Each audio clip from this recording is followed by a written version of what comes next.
case here of 20 minutes. Okay. Because of the specific needs of this business. They have a lot of in and out activity. But most of it's happening here, and then they feel pinched if someone's going to park there for 2 hours. That being said now, the intent is that you're committing to a definition of customer stalls as 2 and 3 hours, and employee and long-term parking is 10 hours. Now let's pretend we have a dry cleaners. We call those exceptions. So of course, if we had a dry cleaner come in here, we would say that's a reasonable option, and therefore we might put a 20-minute stall here. But it's basically saying we're committing to a theme of customer parking as 2, 3, and long-term parking is 10. And then the special needs of businesses through a work group for council to consider would say, you know, does a men's clothing store need a 20-minute stall? Probably not. So if they wanted one, they probably want to use it as their personal loading zone. But does a dry cleaner need a 15 or a 20-minute stall? Absolutely. So we would consider those exceptions. And this plan allows... Just like this one here, 20 minutes. So this plan does allow for a loading zone kind of... Oh, and any existing demarcation. loading zones, we're not asking to go away. Okay. And Councilor Hodson, I wanted to comment, because you were asking about the enforcement piece with staff. I have, I guess, a question / concern about enforcement, and it really, maybe you could answer it, is why do we even have 10 hours? Right now we have a 24-hour enforceable parking. You're supposed to ask the chief for special permission if you park over 24 hours. But why not have all day in some of these pink areas, or have it known and then you don't have to spend the sign? Is it just for consistency's sake? I think one is for consistency's sake, and two, to communicate where the employees park. Okay. Whether you enforce the 10-hour stall, Because that's up to you. I wouldn't imagine there would be an expectation of even enforcing a 10-hour. No. I think that the point is to, and then if you say all day, I think that's fine too. You could have the P all day. But people are going to still want to know what does all day mean. Okay. So I think, again, going back, I think the points are really good ones. So let's take the P3. This could just say P all day. And then you might say even 7 a.m. to 10 p.m. But it's however you want to communicate it. What we're trying to do is tell a customer, oh, okay, I've driven around town. I don't see a 2-hour stall, but there's an open space for me. It says all day. Well, I can park there too. I don't have to be an employee. So your point's a good one. It's more, we like 10-hour stalls because it's a 10-hour operating day. But all day is just as fine. We think a sign needs to be there with the striping to communicate a message. One of the problems I see with the 24 hours is that we have a lot of people that would be park and ride, and they would probably find one of those spots and tie it up, because we had that trouble with when we had the parking up along the railroad track. So many people would come in and park there, or even Cutsworks lot, get on the bus and leave for the day and tie it up. Well, will there be, I guess, an expectation that the 10-hour will also be enforced? I mean, will you come by with a special colored chalk that says, I'm gonna look here in 10 hours and see if the green chalk is still on this tire? Well, we got one issue there, though. If we were only doing enforcement 25 hours, just use this as a 25 hours a week, we're basically 4 to 5 hours a day max. So, and you want to stagger that so you wouldn't really chase the 10-hour parking spots probably at all anyway. Right. So I mean, I think it's more of a hint to, you know, you might get a ticket there, or you might get asked to. Well, your point's a good one. It really becomes, for me, it would be, and it's a problem you hope you would have, is that all those 10-hour stalls would be full because there'd be employees there. Or all those all-day stalls would be full. Only at that time would you say, well, maybe we need to begin to chalk them. Then longer term, I think the plan even calls for it, because if you did get a point with council where you've got employees of downtown Portland or employees of somewhere else using Canby as a jumping off point for their vehicle, long term you would go to a 10-hour stall by permit. And then the city of Milwaukee does this. You have to show proof of who you work for. Otherwise, so it'll be signed permit, 10 hours or by permit. If you don't have a permit, you can't park there, so that eliminates people from downtown Portland using your downtown, or from some other city using your downtown. So I think you begin with it. You would under-enforce those type of stalls. If they filled up over 85%, then you'd be going to phase 2 of the plan and say, okay, now what do we do? We're getting our employees up there. Let's make sure they're our employees, not someone else's. Good. Actually, if I started off every council meeting with people complaining that there's no parking downtown, I'll be thrilled. So I look forward to that day. On the point of the 10-hour, well, let's go 30,000 feet. The thing I like about this plan is that if any of these ideas don't work, we take down one sign and put up another. Right. So I like that, and I tend to go with Councilor Hodson's point about flipping that. But again, it's like footpaths in the snow. You know, we can work with human behavior as that's necessary. And I saw Tracy nodding, and I was feeling the same way, that people like to know where they're supposed to park. And part of what we have in Canby is a business district that spills over into a residential district. Eventually that's zoned so that it'll turn into a business district. But in the meantime, it can be very confusing as to am I parking in front of somebody's house? Or am I parking in front of Keystone Wealth Management? So I think the idea of it's okay to park here, especially on some of the outer inner core areas, is important. Matilda, if you want to get up, I've got a question for you. Rick, a final question for you. No, final question for you. Final question, I got a development question for you, Matilda. Rick, a question for you is, I say you've got tasks assigned to staff. I see you've got tasks assigned to working groups. Beyond approving this as policy, is there something in the next 2 years you see that would require the council's attention? Or are we at a administrative management point once we adopt this policy? The intent was to make it an administrative management point because we feel there's flexibility in the system to accommodate shifting things around, sort of creating more order. Give the city administrator some leeway to make those decisions informed by the work group. Where we see council, so it's a policy, where we see council's role in this is kind of what the mayor was saying, it's kind of breaking the tie. Whether you want to be involved in doing the flip-flop on the First Avenue lot or a sign change, where the council really would become involved is when the discussion begins about where a future parking facility could go. Right. And or the implementation of a residential permit program to protect the neighborhoods. And we saw that as mid and long-term strategies. So I think it's informational to council. And I would like those recommendations coming out of working groups, because I do see that as one of our next two parking issues, that as the downtown grows around Waite Park, and as it grows towards the south, we're going to have some parking issues that we haven't ever had before. Matilda, a question for you on development. Let's say a condo goes in on 2nd Avenue between Juniper and Ivy.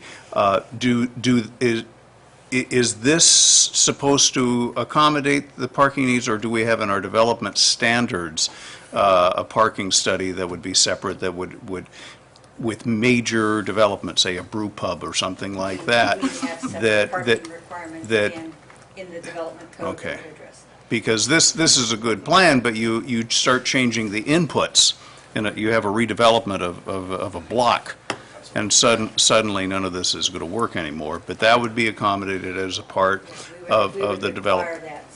But I think to go back on that one, I think if you look at the parking or the downtown master plan, it basically says you don't have to have 2 parking spots for every apartment or every condo in the downtown area. It says there's on-street parking, so you are already In a very narrowly defined down area. the red area downtown. If you look at the zoning maps.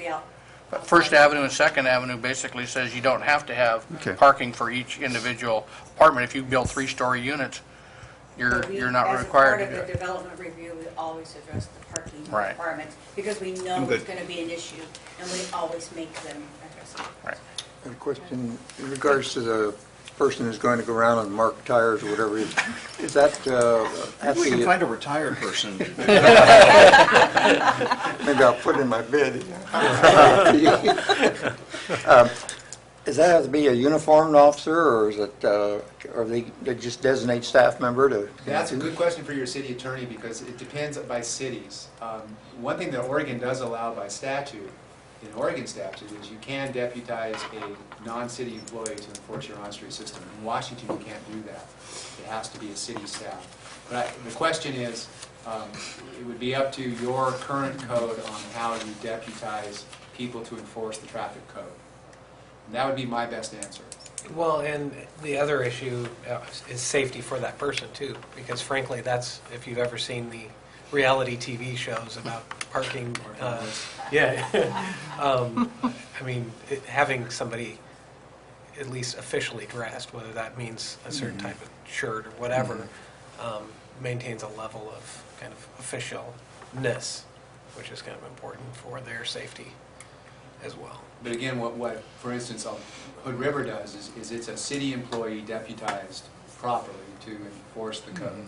In Bend, Oregon, they deputize a third party, Diamond Parking. So it's a private company that they train and deputize. That's what Eugene does too.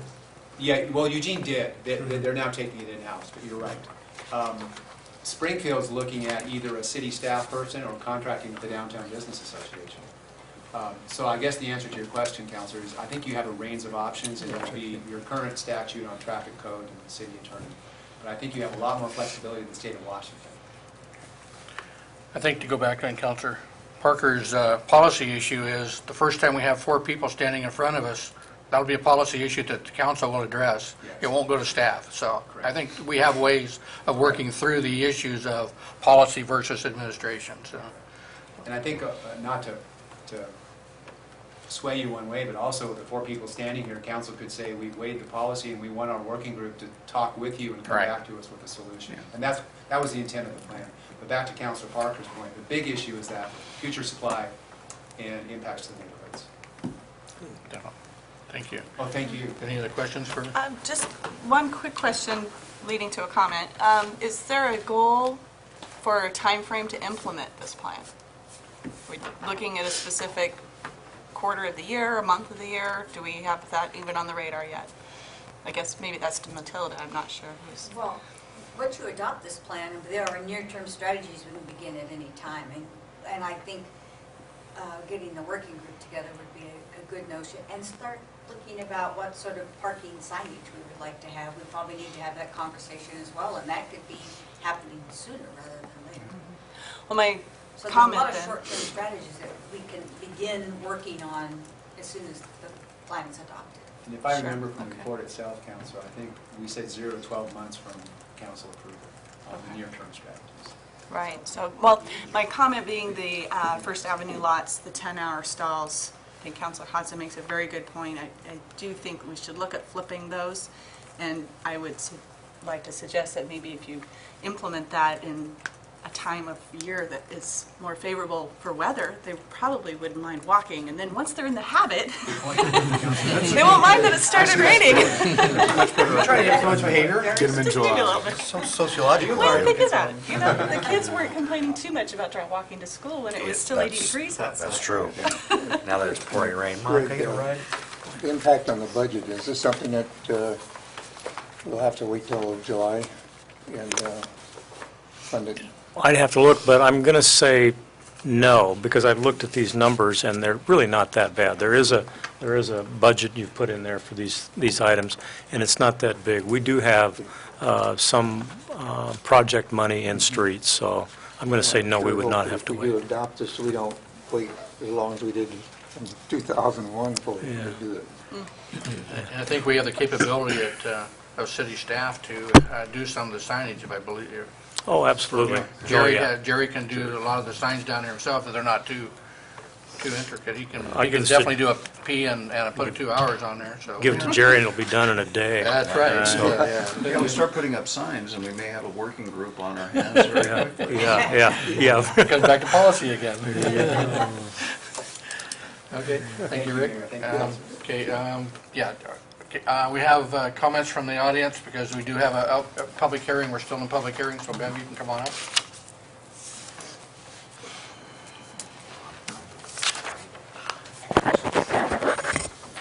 Bev Doolittle, Director of the Chamber.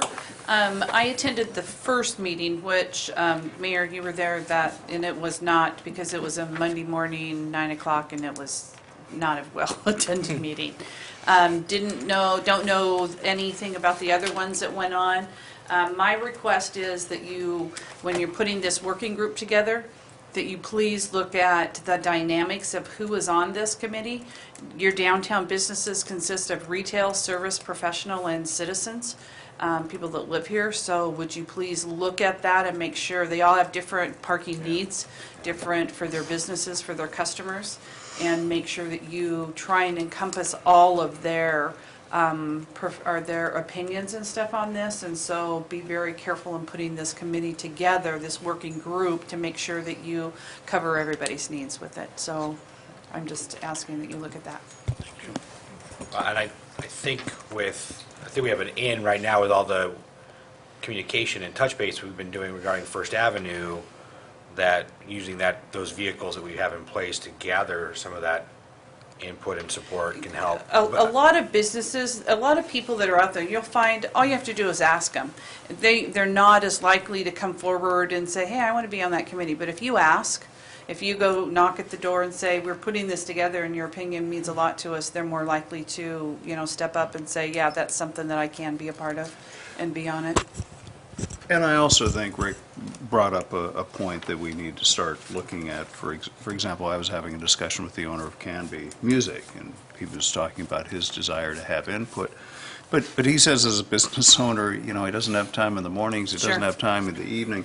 So we may need to come up with a new mode of meeting, which is a clipboard meeting of going down the street and doing a push type of meeting and survey, because it's becoming clear to me that citizen involvement and engagement is great, but the time demands on our businesses, I just don't think they're there for any more meetings. So we need to take those meetings to them. Yeah, this committee needs to consist of, the business owners and stuff in this community, and not heavily weighed on city staff. They have enough to do, but let's get the citizens involved in on it. Well, I think I think the point was made in the presentation too, and in the packet. I think Councilor Parker too, is that advisory committee, if they're there, then they do the legwork. They go knock on doors and go, hey, we're talking about this. What's your opinion? Versus, you, Matilda, Jamie, and Greg, hitting 5 streets of businesses and trying to get people involved, or what? It's just that's not productive use of your time. Stakeholder interviews too, is because it's difficult to get people to come to meetings, and we knew that was it's always an issue. And so we went to them in order to sort of address some of those concerns. But yeah, this is supposed to be business to business, and I think that's the only way it will work. And Mr. Mayor, a shout out to Matt Olson. Not every downtown business owner has his or her name on their car, but I see Matt parks as far away from his business as possible, so he gets a gold star after his name today. And I do think we do need to think about some of the business owners that do see somebody parking in an area that they shouldn't be, and they feel like they shouldn't say anything because they're going to get picked on by that other business. And I'd like to have this fairly anonymous, if people do come to the staff or whatever to say, hey, you need to go take a look at, can staff or somebody go talk to this business owner and try to convince them nicely to please, don't park in front of another business two doors down from their business. So, and I have had that conversation with several business owners, in town, that they feel uncomfortable about, calling us or talking to us about that, because they feel it'll be, hard on them as a business owner later. But hopefully that won't happen. Just one suggestion. I think a lot of times we have these meetings, if you put on the agenda exactly what's going to be covered, because if you just say we're going to talk about parking, somebody's real busy, just says, well, I don't have the time. But if they knew specifically they're going to talk about a certain area or it's coding, they'd say, well, that affects me, I better attend that meeting. Well, that was my point, Walt, is if we put up 45 40 signs each saying 5-minute parking in front of here, we'll have our committee. Or if we go one-way streets. One-way streets, yeah. We're not suggesting that right now, but I'm But it just would get people saying, there. we would have you be, I know, Well, definitely will get people at the meeting. I know. Is there any Councilor other Hudson. public input? How about any more input from the council? No, I'm In good. that case, I'm going to go ahead and close the public hearing. Now, we have a resolution. Mr. Chairman, I move that we pass Resolution 1145, the resolution adopting a document entitled Canby Downtown Parking Management Recommendation Report. I'll second that. It's been moved by Councilor Daniels, seconded by Councilor Parker, to adopt resolution number 1145, a resolution adopting a document entitled Canby Downtown Parking Management Recommendations Report. All in favor? Aye. All opposed? Passes 5-0. Thanks, Comment, Rick. Mayor? Appreciate it. Good work, Matilda. Rick, we'll see you in 13 years. I appreciate that. Another thing to be thankful for, Councilor. Thank you. Thank you for your time. Couple of comments on this maybe for staff, Mayor. As we look at this, implementing this plan, and they seem to be, there's 12 recommendations, and they all seem to be intermeshed and interchangeable, where one drops off, we still, there's still pieces that we can use. Is it reasonable to ask for a timeline as you start to kind of flesh out what steps we're going to implement when, to get a timeline or a plan? Yeah, a plan of how that's going to look.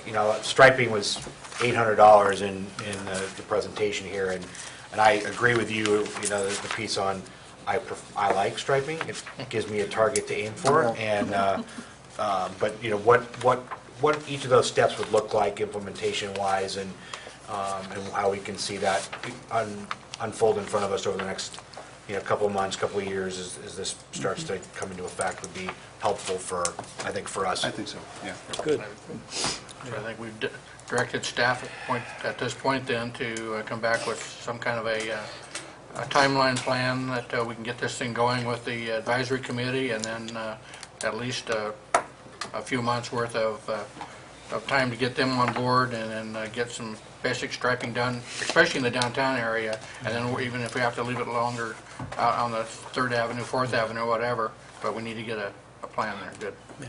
Okay. Thank you. Okay. Thank you.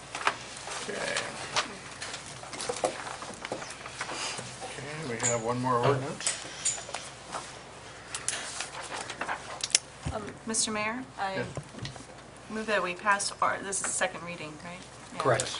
Move that we pass ordinance number 1366, an ordinance amending Canby Municipal Code, Section 09.24.060, regarding drinking in public places. And I'll second that. It's been moved by Councilor Hensley, seconded by Councilor Parker, to adopt ordinance number 1366, an ordinance amending Canby Municipal Code, Section 09.24.060, regarding drinking in public places, on second reading. For roll call vote. Oh, sorry, I wasn't prepared. Counselor Hensley? Aye. Counselor Hodson? Aye. Mayor Carson? Sorry, Council yes. President Daniels? Counselor Parker? Yes. Counselor Day? Aye. Passes Cheers. 5-0. Roll call vote. Thank you. Okay, new business. Is there anything that, Greg? None, Mayor. Okay. So, Anything from the council? Maybe have Thanksgiving. City administration and business and staff reports?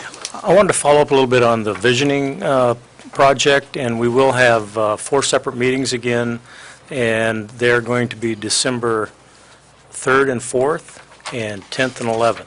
And I'm sorry, I don't know which ones are going to be on which days now. As a matter of fact, I do know that. It just came to me. Just came to you. Yeah, it just came to me. The Parks and Rec will be, let me start over. On December 3rd, that's the first one, that's going to be the community group, and these will all be from 7 to 9, and the facilitator will be Delane Johnson. And the next day, December 4th, which is a Tuesday, will be transportation and public safety, 7 to 9 again. Mary Kerr will be your facilitator. And then the following Monday, December 10th, from 7 to 9. Stephanie Murphy and Mary Kerr will talk about parks and recreation issues. And then on December 11th, the Tuesday, will be development. And Susan Myers and Renata Mingelberg will be facilitating that. We've also got a date for what we're hoping is the final visioning meeting, and that's going to be January 9th, and that's a Monday. And at these four that I just gave you those dates, the 3rd and the 4th, 10th and 11th, what we're going to do is try to put some final decisions together so that at the December 9th meeting, or I'm sorry, the January 9th meeting, we'll start looking at action planning and what those action plans will be. Did I do something wrong? Is that a council meeting? January? You are meeting. You are meeting. That would be a you are meeting. I'm sorry, I must have the wrong date. It's probably January 7th then, Monday, right? Is that a, That's a Monday. Yeah. okay, my apologies. So it's January 7th, and that would be Monday night, so. I'll be there. Good catch, thank you. Yeah, that's a good point. We're also, be there at 10 o'clock Saturday if you can. We're going to be the reopening of First Avenue, and quite a few activities. If you've seen the Oregon Pitch Pipers. Oregon Quintet will Pitch be there. Pipers are going to be there. And it's, help me, Bev, with the term, it's the Shop Local Saturday? Small Business Saturday. Yeah. So if you are an obsessive duck beaver fan, come early, shop fast, Local Yeah. And then businesses, fly local to, and businesses then has fly a lot. down for and noon. then visit a local business to Yeah. watch the game. There we So, go, there we go. Yeah, if you're not already on the road by about 7 o'clock on Saturday morning, you ain't gonna make it probably. Come down for breakfast. I want to go back to the January 9th thing for a second. It may be January 9th, and that is an Urban Renewal Agency meeting, starts at 6 o'clock. And we may start the visioning meeting at 7:30, and I'll have to confirm that. Because all of our facilitators and Mr. Olson are volunteers, and I think that's the only day they can get together, I think. And we were going to try and make a light schedule on the 9th, I believe, on Wednesday. So I think it is Wednesday. So do we get paid overtime that night for No, you don't get time and a half. It's going to be Double straight time. time, but you'll get, Double time for And will that be at the police department or? that'll go Customer? a buck and a half. The ninth. The police department. 7th. They'll all be. Yes, Okay. yeah. So sorry, my apologies. Just let us know and we'll be there. I remember now the discussion after the last vision meeting on the 15th that we were having problems getting everybody together, so. I appreciate our volunteers. They have done Yeah. a splendid job. Excellent, John. I really appreciate their They- help. They can make it, so can I. Yep, Okay, we good. have one more citizen input, if anybody would like to come forward. Seeing everybody rushing up here, we're gonna move right into action review. Approve the consent agenda, adopted resolution 1145, adopted ordinance 1366. Okay, thank you. Mayor, there's no executive session, so I move to adjourn. Been moved and seconded, all in favor of adjourning? Aye. Aye. Happy Thanksgiving tomorrow. We'll see you next month. Thank you. Thank you. Thank you. I had that in mind. And did you